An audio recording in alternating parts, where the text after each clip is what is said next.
سلام دوستان عزیزم. با جلسه اول از کلاس‌های خوانندگیمون در خدمت شما هستیم. این جلسه می‌خوایم راجع به تنفس دیافراگمی یا به اصطلاح تنفس شکمی صحبت کنیم. در واقع وقتی ما این نوع از تنفس رو انجام میدیم، هوا رو به عمق ریه‌ها انتقال میدیم که بهش تنفس عمیق هم میگن.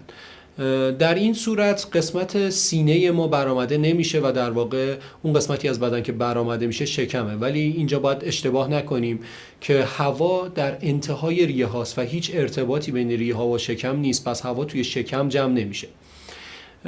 وقتی ما تنفس دیافراگمی انجام میدیم با عمل دم و ورود هوا به داخل ریه ها، این پرده دیافراگم به سمت پایین میره و موقع بازدم وقتی هوا رو ما میخوایم به خارج انتقال بدیم، پرده دیافراگم میاد بالا، در جای اصلی خودش قرار میگیره و با هدایت هوا به سمت دهان صوت یا صدا تشکیل میشه.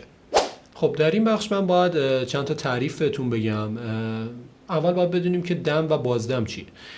دم در واقع ورود هوا به داخل ریه ها و بازدم خروج هوا از داخل اوناست. در قسمت دوم هم میخوایم بدونیم که اصلا پرده دیافراگم چیه. پرده دیافراگم یک پرده عضلانی خیلی نازکه که زیر ریه ها و بین اونها قرار داره که از پشت به ستون فقرات و از پهلوها به دنده ها متصله. خب برای درک بهتر تنفس دیافراگمی یا به اصطلاح شکمی میتونیم به تنفس کودکان موقع خواب توجه کنیم. وقتی به کودکان توجه میکنیم میبینیم که موقع خواب تنها قسمتی از بدنشون که موقع تنفس برآمده میشه قسمت شکمه.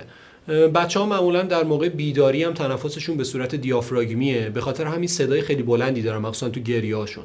یکی از فواید تنفس دیافراگمی همین صدای بلند و ایجاد اصوات بلندتره.